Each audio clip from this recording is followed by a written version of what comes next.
Hallelujah. खुदा आसमानी बाप आप सबके साथ हो और खुदावंद आप सबके घरों में अपना फजल अपना रहम बनाए रखे। खुदा बाप बेटे और रूह कुदस के नाम में आमीन। मेरे अजीजों, माजरत के साथ के पिछले दिनों आप सब जानते हैं कि मेरे डैडी की डेथ हो गई थी, जिसकी वजह से हम पिछला तकरीबन एक वीक हम रेगुलर प्रेयर्स नहीं कर सके। सो आप सभी मेरे डैडी को अपनी दुआओं में याद रखें कि खुदावंद उनको अपने पास अच्छी जगह पर रखें, जो जमीन पर तकलीफ सही आसमान पर ना सहे। सो मेरे अजीजों, आज के खुदावंद के जिंदा पाक कलाम से पहले हमारे साथ ब्रदर एरल हैं, सरफराज है, समीर है, मौजम है और ये छोटा काका साहिल है। और प्रस्तिश के साथ जिस तरह हम हमेशा गुजरे वक्त में प्रस्तिश करते रहे हैं, प्रस्तिश करेंगे और खुदावंद के नाम की तमजीद करेंगे। हम प्रस्तिश करेंगे हमारे इन साजिंदों के साथ मिलकर। हालेलुया।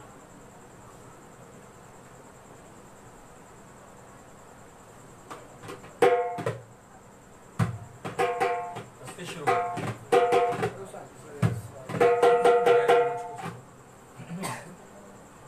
खाक हूँ खाक में लौटना है मुझे, हालेलुया। ये बदन का वतन छोड़ना है मुझे, वो ठिकाना मेरा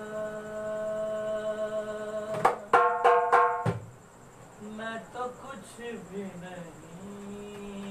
हालेलुया। बहुत हम कुछ भी नहीं।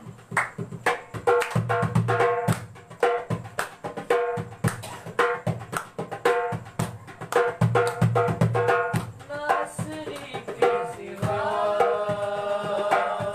मैं तो कुछ भी नहीं। नासरी के सिवा मैं तो कुछ भी आंखों को बंद करते हुए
नमाज के साथ मिलकर दुआ करेंगे।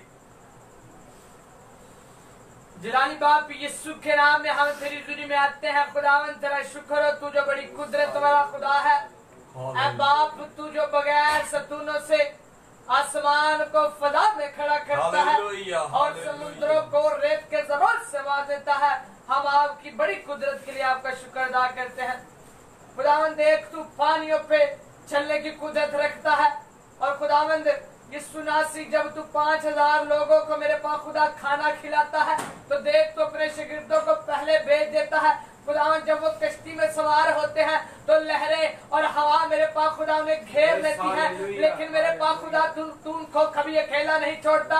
तू मेरे पास खुदा रात के चौथे पहर पानी पर चल कर उनको बजाता है। यीशु के नाम में देख, आज हम तेरी हजूरी में ठहरे हैं तो खुदावंद देख, मेरे बाप, देखने वाले भाइयों के लिए तेरी बरकत चाहते हैं। जब तेरी प्रस्तिश करें तो प्रस्तिश के दौरान मेरे पास खुदा तेरा आसमान खुले और तेरे मौजूदा यीशु के नाम से, यीशु के नाम से, क्योंकि खुदावंद तू मौजूदा करने में कादिर है। अब बाप देख, 4 लोग मेरे पास खुदा एक मफलूज को तेरे पास लाते हैं।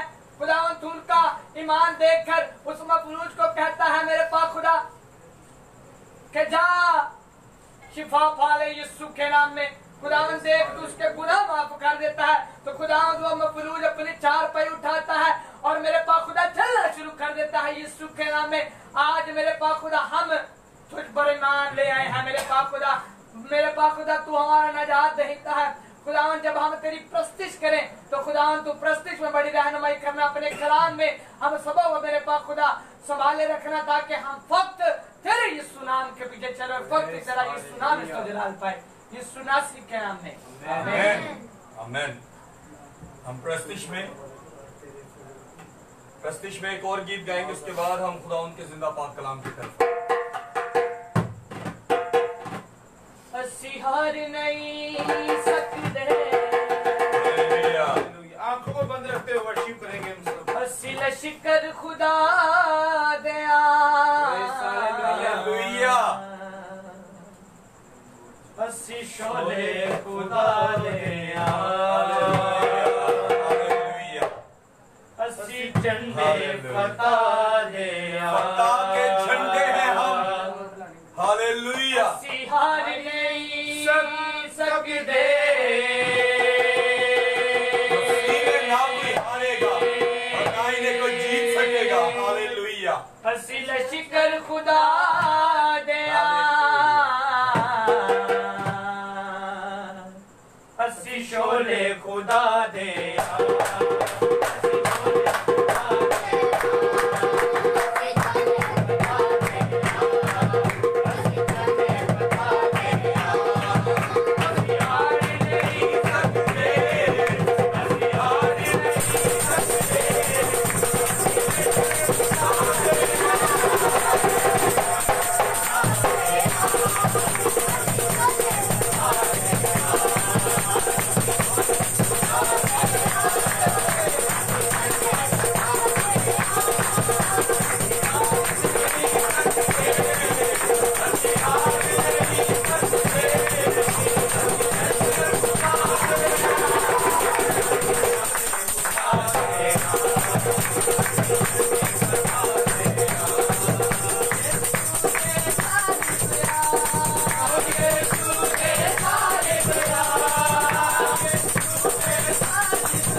आज के कलाम के लिए बेटा समीर के साथ मिलकर कलाम के लिए दुआ करेंगे, उसके बाद हम खुदा के जिंदा पाक कलाम में प्रेज़ हालेलुया। मेरे अजीजों, मैं आप सबको बता दूं, जिंदगी में इंसान की हर चीज, हर काम इंसान का नाकाम हो सकता है, पर खुदा की बनाई हुई चीजें हमेशा जोरावर होती हैं और खुदा की चीजें हमेशा जोरावर होती है और वो चीजों को कोई बर्बाद नहीं कर सकता, उस चीजों को कोई तबाह नहीं कर सकता।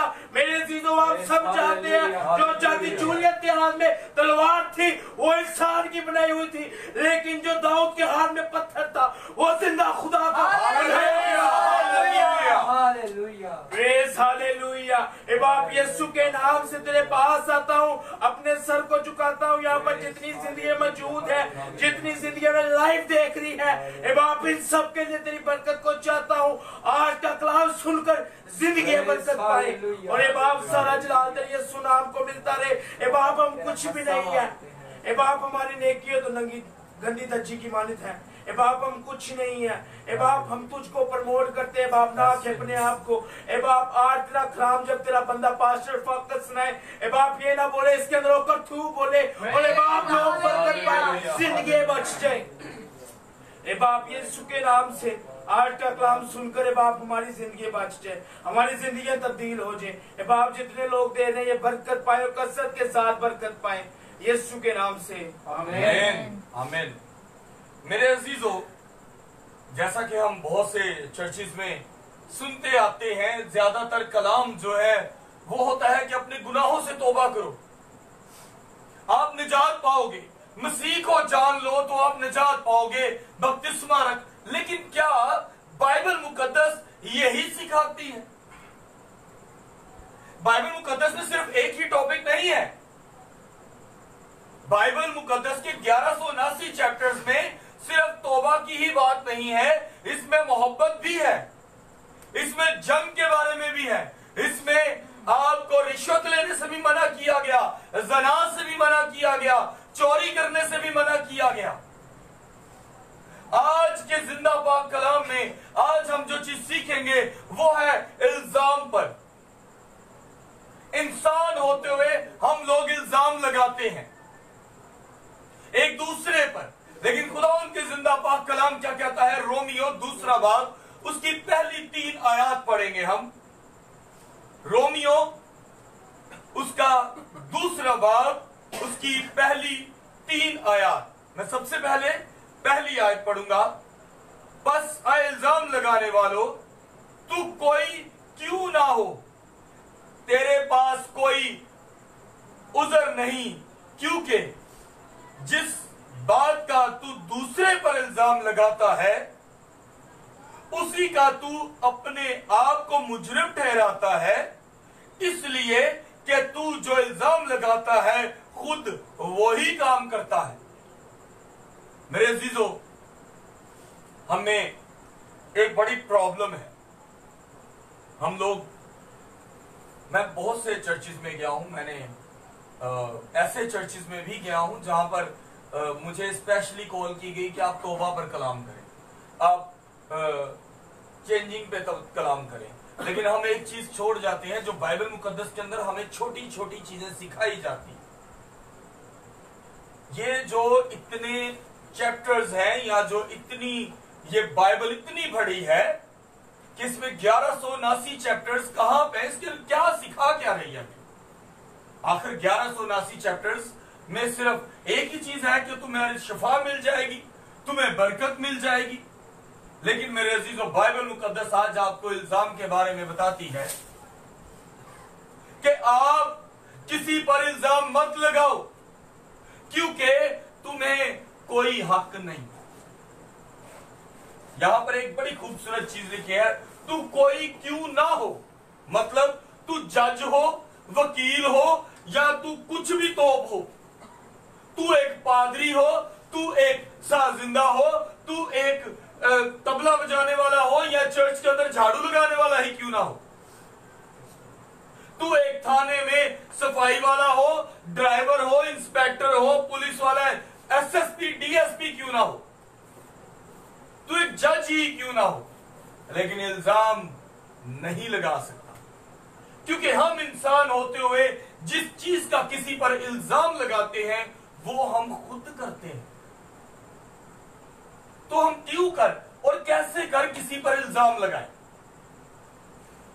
या तो मैं यहां पर बैठे हुए मैं समीर भाई को कहता हूं, समीर भाई आपकी तो आवाज ही अच्छी नहीं, तो मैं कौन सा किशोर कुमार हूं, या मैं कौन सा अर्नेस्ट मल हूं, या मैं कौन सा बहुत बड़ा एक सिंगर हूं कि जो मैं इस पे उंगली उठाऊं? खुद को आता ना हो और दूसरे पर उंगली उठाना, यह कलाम मुकद्दस के मुताबिक बहुत गलत है। या मैं यहां पर जैरी भाई को बोलता हूं, भाई आपने शर्ट नहीं अच्छी पहनी, तो मैंने क्या पहना? मैंने बड़ा कुछ 100 लाख की शर्ट पहनी। लेकिन हम किसी पर उंगली नहीं उठा सकते, क्योंकि बाइबल मुकद्दस क्लियर कट कहती है कि दूसरे की आंख के तिनका मत निकालने के चक्कर में पड़ तले अपनी त्याखदा शतीर काट लो। किसी पर उंगली उठाते हुए, एक उंगली उठाते हैं तो बड़ी, हमें बचपन से हमें टीचर्स कहते थे तुम किसी पर एक उंगली उठाओगे तो बाकी की 4 तुम्हारी तरफ होंगी। हम अपनी लाइफ में इन चीजों को ऑब्जर्व नहीं करते, समझते नहीं कि बाइबल हमें कितनी पेचीदगियों से आगाह करती है। एक खुदा के खादम पर भी यही चीजें लागू है, एक उसके चर्च के साजिंदे पर भी, उसके चर्च के सफाई करने वाले पर भी, उसकी चर्च की कलीसिया पर भी, एक एसपी पर भी, और उसके निचले अमले पर भी, एक जज पर भी और एक वकील पर भी। आप कहते होंगे वकील पर भी क्यों? उसका तो काम ही इल्जाम लगा के किसी को बचाना और छुड़वाना होता है। दुनिया के हर पेशे में ईमानदारी का एक लफ्ज इस्तेमाल होता है। अगर वो भी ईमानदारी से करे तो वो भी इस झूठे इल्जाम में ना फंसेगा। लेकिन आगे अगर आप इसी आयत की दूसरी आयत, इसी बाब की मैंने 3 आयत पढ़नी है, रोमियो 2 बाब उसकी दूसरी आयत पढ़ूंगा। और हम जानते हैं कि ऐसे काम करने वाले की अदालत खुदा की तरफ से हक के मुताबिक होती है। मैं कहता हूं कि भाई मैं बड़ा तोप पादरी है? दूसरे पास्टर्स को कहता हूं तुझे कुछ नहीं आता। 4 दिन मेरे नीचे गाड़ी आ जाए, मेरे पास एक बड़ा बंगला आ जाए, 10 सिक्योरिटी गार्ड मेरे साथ घूमने वाले हो, 50 लोग मुझे कहें कि वाह भाई साहब आपकी दुआ के साथ बड़ा असर हुआ, गवाहियां हो, किसने दी तुम्हें शिफा? यीशु ने दी। किसने की दुआ? पास्टर रफाकत ने। तो इसका मतलब कि हम बड़ाई और इल्जाम खुदा को छोड़ देते हैं। हम कहते हैं हम ही बड़ी तोप चीज है, हम ही बड़ी तोप चीज है। वो गवाहियां जो होती हैं वो खुदा के नाम के साथ हम अपने आप को अटैच करते हैं। लेकिन मेरे अजीजों यहां पर बात है इल्जाम की। तो इल्जाम पे बात यह है कि आज के दौर में खुदा के खादमीन एक दूसरे पर उंगली उठा रहे हैं कि तू गलत है, तूने ऐसा किया, तू गलत है, तूने ऐसा किया। तो क्या हम यही तालीम अपनी कलीसिया को देंगे? क्या यही तालीम जो आज हम खड़े होकर पुरपट पे कहते हैं कि किसी खुदा के खादम ने ऐसे कहा, ऐसे कहा, इट्स नॉट गुड। ये हमारे लिए बेहतर नहीं है। एक खुदा का खादम होते हुए किसी पर उंगली उठाना हमारे लिए एक ही बात है कि हमारी जो अदालत है वो हक के मुताबिक होगी, हमारी कोई माफी नहीं। अगर कोई खुदा का खादम कहना जी मैं तो इधर बड़ी तोप चीज हूं, मैंने तो बड़े रोजे रखे हैं और मैं बच जाऊंगा ऊपर जाके, तो जान ले कि उसकी ऊंची आंख भी उसको सजा दिलवा देगी, क्योंकि उसमें गुरूर है कि मैं ठीक हूं, आई एम द परफेक्ट। और दुनिया में सिर्फ परफेक्ट एक ही था, वो खुदावंद यीशु मसीह था, जिसने ना दौलत का लालच किया ना उम्र का, जिसने ना औरत का लालच किया ना जेवर का, जिसने ना आसमान का लालच किया ना जमीन का, क्योंकि वो दोनों का मालिक था। हम जैसे गुनाहगारों के लिए जमीन पर आया और वो ही हमारी अदालत करेगा। मैं यहां बैठे इन बच्चों की तभी जजमेंट कर सकता हूं अगर मैं ठीक हूं। मैं कुछ चीजों पे इनको समझाता हूं क्योंकि वो मैं नहीं करता, और अगर मैं खुद वो करूं तो क्या मैं इनको समझाने का हक रखता हूं? मेरी 28-29 साल की उम्र, 38-39 साल की उम्र में मैंने आज तक सिगरेट, पान, शराब, नस्वार कख नहीं किया, चाय भी नहीं पीता। तो मैं कोशिश करता हूं दूसरे को भी टोकता हूं, नहीं करो यार ये गलत है, मैंने ये सब कुछ नहीं किया, जिंदा हूं ना, तो मैं उसे समझा सकता हूं क्योंकि मैंने खुद नहीं किया। लेकिन अगर मैं खुद ये सब करूं और मैं उसको मना करूं तो फिर मेरे लिए ये बात है कि मेरी अदालत होगी कि पहले खुद तो ठीक हो। लेकिन मेरे अजीजों, यहां पर एक बड़ी खूबसूरत थर्ड आयत है जो लोग याद रखें कि उंगली उठाने से पहले आपकी अदालत बड़ी हक के साथ होनी है। आपका जिसे कहते हैं ना पंजाबी च कहांगे कि 19-20 का भी ताड़ा लिहाज नहीं होएगा, 19-19.5 का भी लिहाज नहीं होगा, क्योंकि आप खुदा के खादमीन हो और आप ही गलत हो तो आप जान लो कि आप उस फहरिस्त में हो जहां पर आपकी सजा का हक के मुताबिक आपको सजा मिल के रहे। थर्ड आयत बड़ी खूबसूरत है और वही आयत लास्ट है। आए इंसान, तू जिसे ऐसे काम करने वाले पर इल्जाम लगाता है और खुद ही काम करता है, क्या ये समझता है कि तू खुदा की अदालत से बच जाएगा? हालेलुया। सारे कुछ ही करने हैं, हम इल्जाम लगाने चले हैं,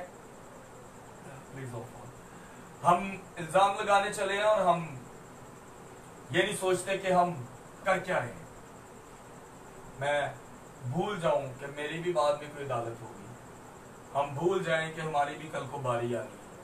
तो फिर ये बात याद रखें कि यहाँ पर एक बात है कि तू खुदा की अदालत से बच जाएगा। ये आगे अगर आप इस आयत को देखें तो उसके लास्ट में सवालिया निशान, क्वेश्चन मार्क, मतलब कि तू बच सकना है। ये सवालिया निशान भी बड़ा स्ट्रेट है कि तू भी सोच रहे है तू मेरे चपेड़ मारी तो मैं तो नहीं मारूंगा, इसका मतलब है पड़ेगी।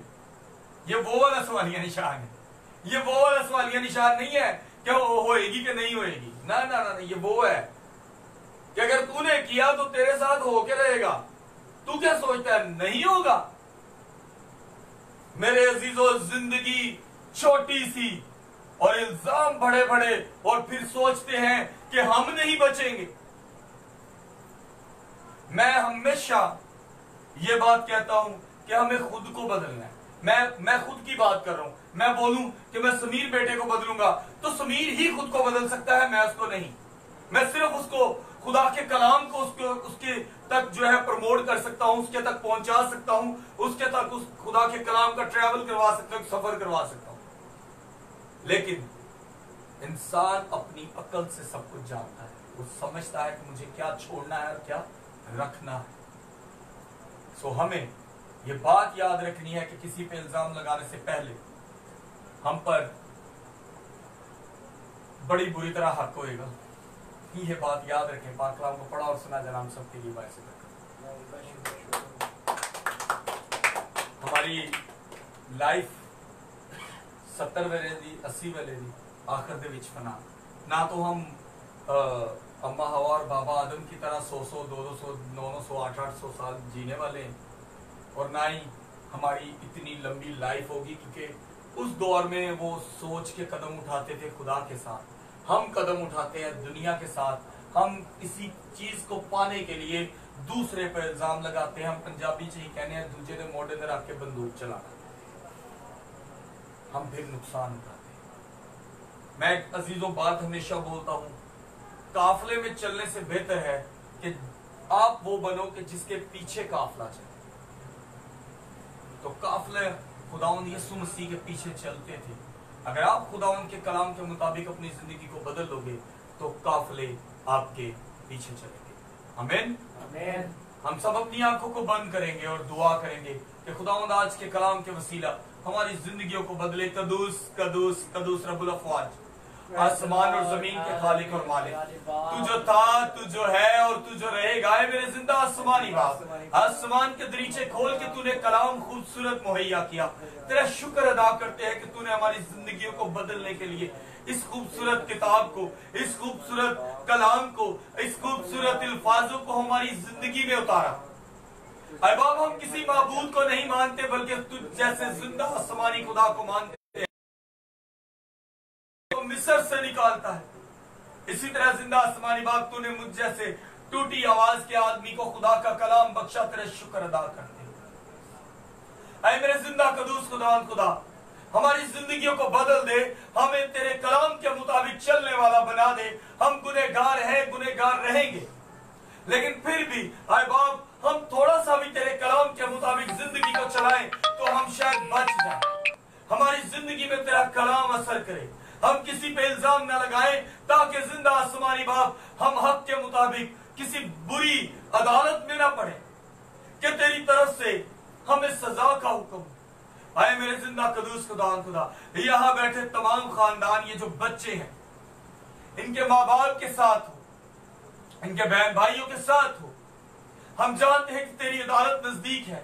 हमारी छोटी छोटी नेकियों को याद रखते हुए हमें मुआफ कर। इन घरानों की तमाम मसले मसाइल, बीमारी, मुसीबतें, बेरोजगारी, रुपए पैसे की कमी, घराने के झगड़े, ना इत्तफाकियां तेरे प्यारे बेटे खुदावंद यीशु मसीह के नाम से जाती रहे। आए मेरे जिंदा कदूस खुदा जो भी लाइव हमें सुनता है और जो खुदा के कलाम की वसीला अपनी जिंदगी को बदलना चाहता है, आए जिंदा कदूस खुदा उनकी जिंदगियों को बदल दे, उनकी जिंदगियों को रूह जान से भर दे, क्योंकि जो बरकत तेरी तरफ से है वो हम ना दे पाएंगे, क्योंकि हम ना चीज हैं और ना चीज ही रहेंगे। लेकिन तू वो है जो कामिल है, और जो कामिल है वो सब कुछ कर सकता है। आए जिंदा कदूस खुदा यहाँ पर जो भी आज के कलाम को सुनता है, इन सब के साथ हो बेरोजगारी, बेऔलादी, ना इत्तफाकी और घर में किसी भी किस्म की कमी, तेल पानी पे बरकत डाल। जिंदा आसमानी बाप इन सब के घरानों की तमाम प्रॉब्लम्स, बीमारियां भी और गंदी लानती तस्वीरें जो इनको तंग करती हैं, जिंदा आसमानी बाप तेरे प्यारे बेटे खुदावंद यीशु मसीह के नाम से तमाम बंधन टूट जाए, और जिंदा आसमानी बाप हमेशा तेरे नाम की बरकतें और फजल इन घरानों के साथ रहे। आए जिंदा आसमानी बाप आज के कलाम के वसीला हम सबको बरकत दे, हमारी जिंदगियों को बदल दे। इस पूरी दुआ को तेरे प्यारे बेटे खुदावंद यीशु मसीह के नाम से मांग देते हैं, आमीन। खुदावंद आप सबके साथ हो मेरे अजीजों, और आज के कलाम के वसीला ये बात याद रखें कि आप पे अगर इल्जाम लगाएंगे तो ये मत भूलें कि इस इल्जाम की वजह से आप भी सजा पा सकते हैं। खुदावंद आप सबके साथ हो, खुदावंद आप सबको बरकत दे, आमीन। खुदा बाप, बेटे, रूह कुदस के नाम में, आमीन। खुदावंद आप सबके साथ।